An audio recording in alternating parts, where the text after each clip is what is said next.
Hi there, a big hello to all those watching. Get Me Right is back with its 10th episode. Over the last 3 months, we have covered more than a dozen topics of geopolitical, geoeconomic and geostrategic significance for India. From who's going to be a better bet for us between Donald Trump and Kamala Harris, to Chinese expansionism in its neighborhood, to the turmoil in Bangladesh, to the irreversible economic slide of Pakistan. Even the political chaos in Europe and its foreign policy consequences for India. I'll review some of those stories in the light of developments that have taken place since we picked them up to underscore that your show reads the tea leaves right for you, so that you know why it's called Get Me Right, because you are always going to get it right here. But before that, a more topical and very serious development insofar as India's national security is concerned: the use of drones to airdrop bombs in the ongoing civil strife in Manipur. It is dangerous and needs our full attention. Not the whole of government approach. It needs whole of the nation approach. We can't let our northeast slip. So let's get going.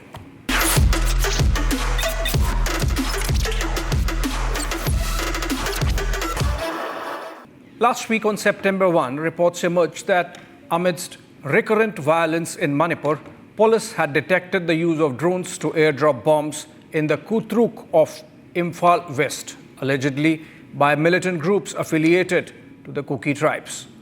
Manipur police called it a significant escalation in a post. We have seen the emergence of the use of drones in warfare recently in Ukraine, for example.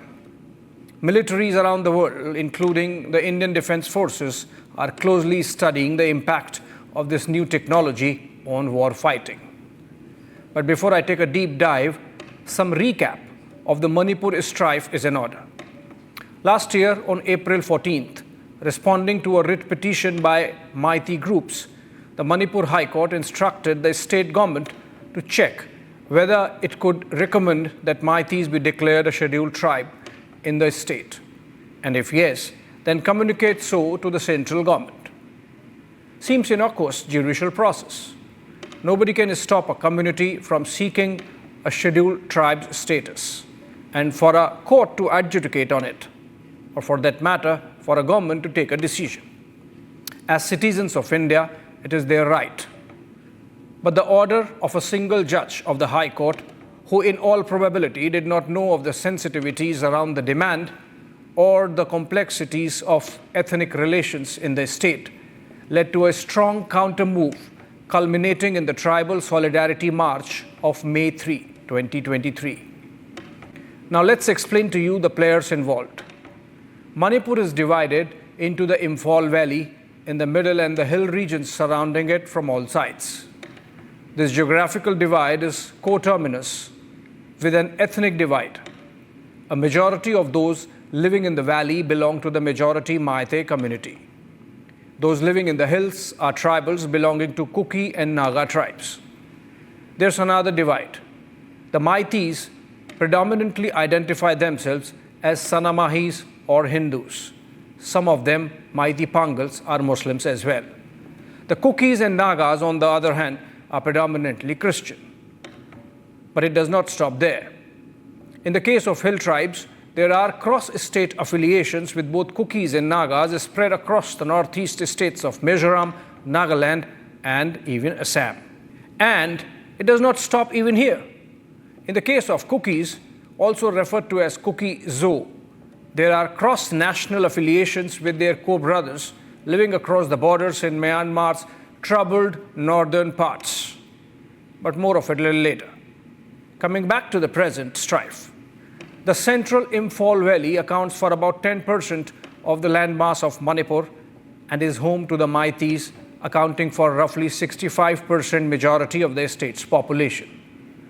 The remaining 90% of the geographical area is of hills and forests surrounding the valley, with the rest of the 35% population of Kukis and some Nagas inhabiting it. Like in the rest of the country, inhabitants of hills and forests classified as tribals get additional layers of protections, which include restrictions on purchase of land by outsiders. And most importantly, reservations in government jobs. Now look at it this way. Those living in 2,000 square kilometers of the valley cannot move out to the hills and forests because those areas are protected, while the tribes, less than half the number, but living in 10 times area already can easily come to the valley, build houses, have jobs, and effectively have more of everything. From the point of view of Meiteis, this is a source of discrimination against them. Consequent anxieties have led to a movement that shaped up within the community over the last 2 decades, demanding tribal status for them. There's a flip side to this argument, of course.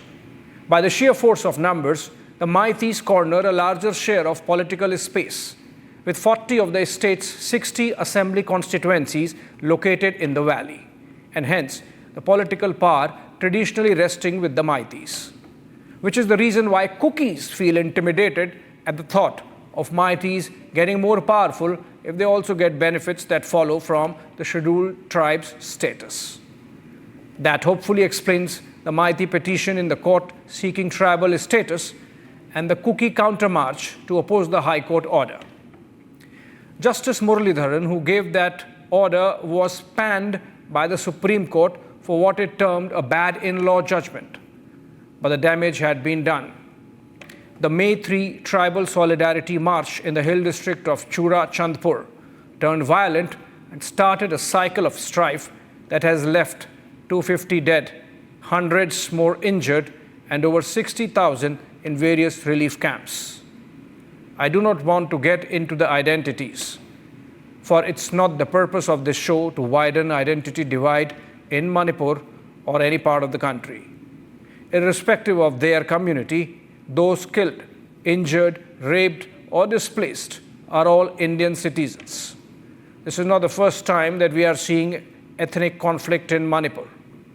In many ways, it is a legacy issue going back decades, like in other states of the Northeast, so in Manipur. In the 1990s, in fact, a similar strife between the Kukis and the Nagas had lasted well over 6-7 years.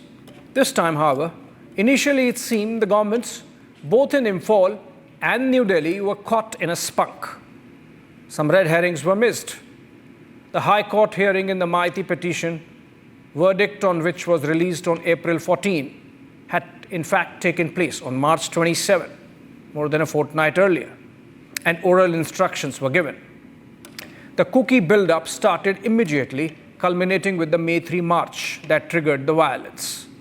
Now imagine, the first of the news reports on the protest march appeared in international media platforms like the BBC and Al Jazeera, with their representatives present on the ground in Chura Chandpur. It is obvious that the state intelligence apparatus missed out on a lot of intervening events. It was a well-coordinated and executed move to create trouble. Even before this trigger, tension was building up. The Meiteis were cross with the influx of refugees from Myanmar post the military coup in that country in 2021, with most of them belonging to the Kuki-Zo communities. The influx has seen a clear demographic change in the districts bordering Myanmar. The Kukis were hung up on an anti-narcotics drive of the N. Biren Singh-led BJP government, which targeted poppy cultivation in hills and forests. Chief Minister Singh, in fact, has tried to project that as the main trigger of Kuki pushback and not the reservation demand. It did not help that the administration showed complete paralysis in the first month of violence. The fact that police armories and police stations could be looted at will, and even residences of union ministers torched, showed that the writ of the state had collapsed. For the first time, perhaps, Meiteis had arms and ammunition to match the organized Kuki militias that resulted in most entrenched ethnic battles in the mixed neighborhoods between the valley and the hills.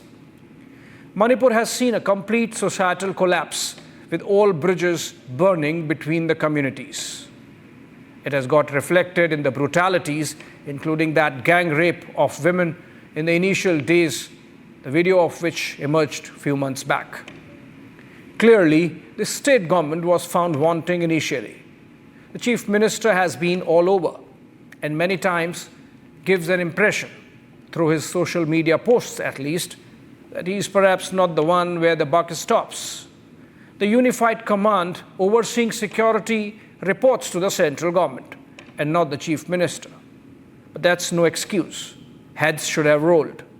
The center galvanized all its resources.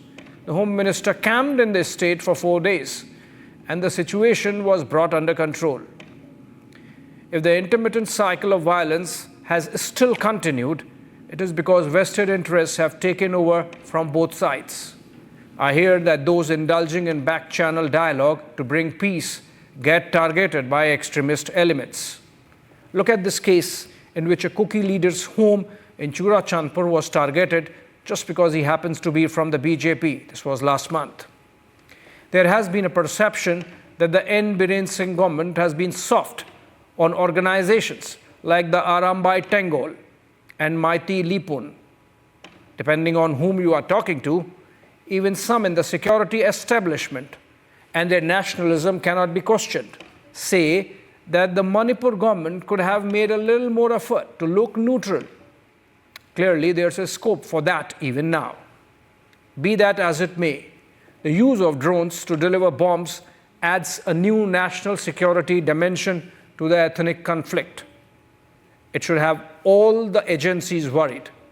The entire national security apparatus, from the local police to the central armed paramilitary forces deployed in the state, from the Indian Army to the Home Ministry, from the National Security Council Secretariat to the Prime Minister's office.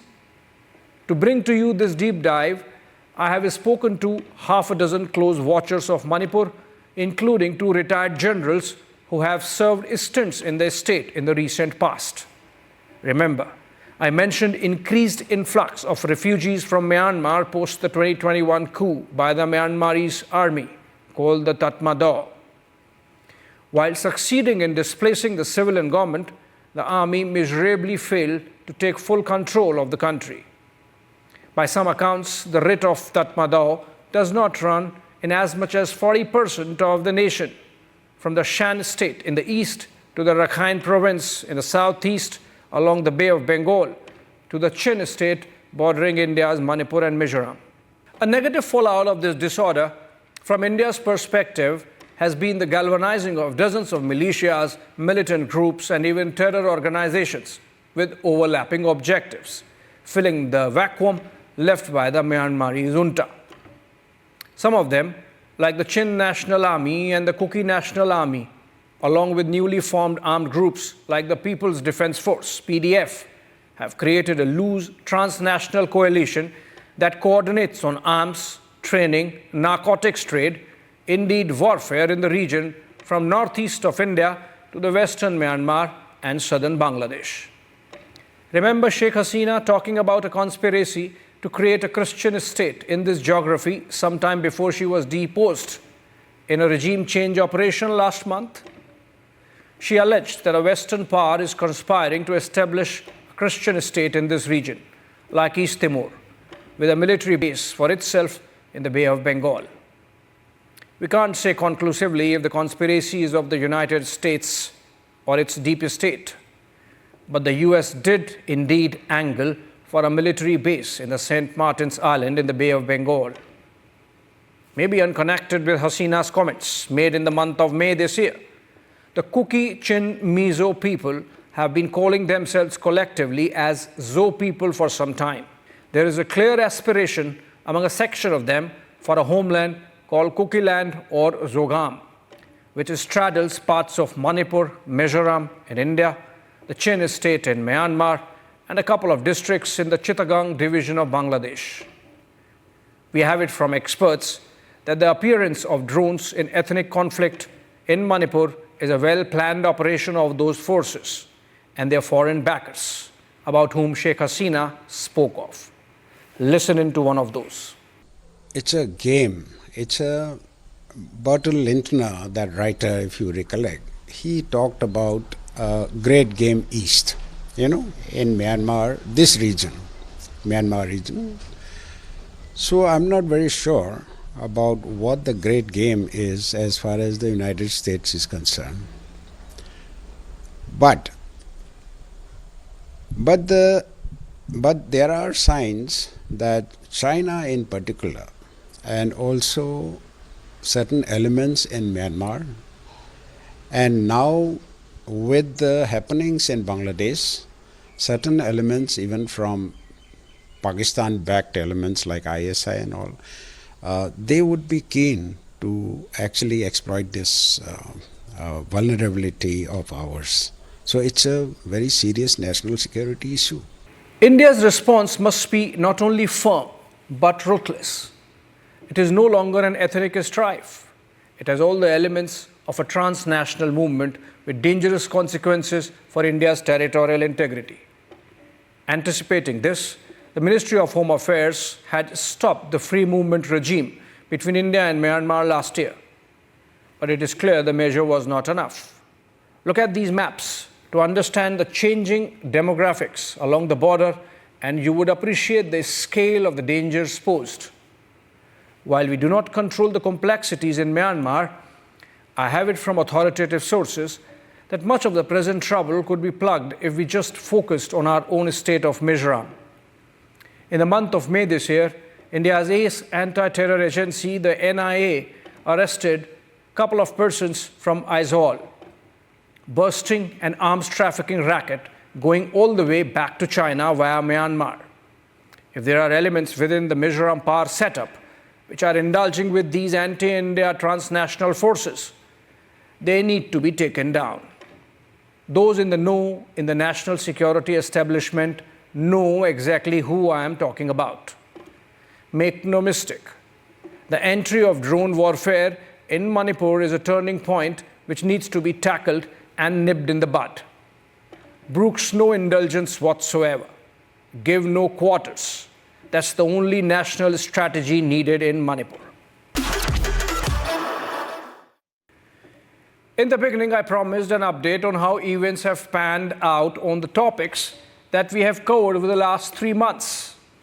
So this is just to give you an idea of how solid we are at reading the tea leaves for you, so that you can make this show your trusted destination for India's national interests that straddle geoeconomics and geopolitics and geostrategy.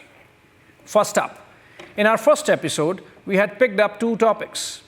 In domestic politics, the conflict between state welfarism and freebie culture. We had strongly batted for eschewing freebies in favor of fiscally prudent and sustainable welfare measures to ameliorate those living in poverty. This past week has seen a complete collapse of the freebie model in Himachal Pradesh, with the Congress-led government of Sukhwinder Singh Sukhu failing to even deposit salaries into accounts of its employees. Obviously, because there's no money in the exchequer.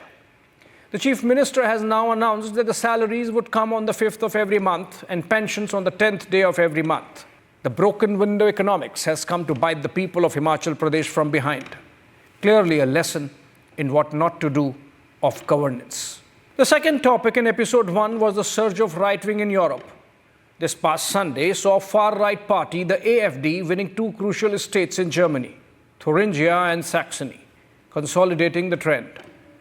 In Thuringia, the party that stood second is also centre-right Christian Democrat Union. While only regional, the elections are likely to have a wide-reaching impact on Germany's nationwide politics and, by extension, European policy. I had also said that typically the right-of-centre parties are softer on Russia. Already in the last quarter, Europe has bought more gas from Russia than any time in the last 2 years since the war began in Ukraine. You could see the trend solidifying even further. In episode 6, I had brought to you a deep dive on China's increasing belligerence in its neighborhood, picking up military confrontations with almost every nation it shares land or sea boundary with. Just this past week, in a first, Chinese PLA Air Force violated Japan's airspace on August 26. Japan summoned the Chinese ambassador and Tokyo issued a strong démarche. The same week, Beijing demanded Malaysia to immediately halt all activities in an oil-rich area off Sarawak waters amid overlapping claims in the South China Sea. Sarawak is a Malaysian province. This, despite Malaysia PM Anwar Ibrahim calling China a true friend on his visit to Beijing a couple of months back. Maybe that's why, while in New Delhi last month, Ibrahim sang Dost Dost Na Raha in the lobby of Hotel Taj. Who knows? In the 7th episode, we focused on how the regime change in Bangladesh with the ouster of Sheikh Hasina poses a serious national security challenge to India. This was even as the events were unfolding. In the 1 month since then, the caretaker government of Muhammad Yunus has released top leaders of proscribed terror organizations like the Ansarullah Bangla team, an offshoot of the Al-Qaeda in South Asia. The Yunus government has tried to sugarcoat its decision to release BNP leaders who were convicted in the Chittagong arms haul case of 2004, in which truckloads of weapons were recovered destined to create trouble in India's northeast. Clearly, Yunus is doing a good job for his masters, if part objective of the regime change in Dhaka was to create trouble for India.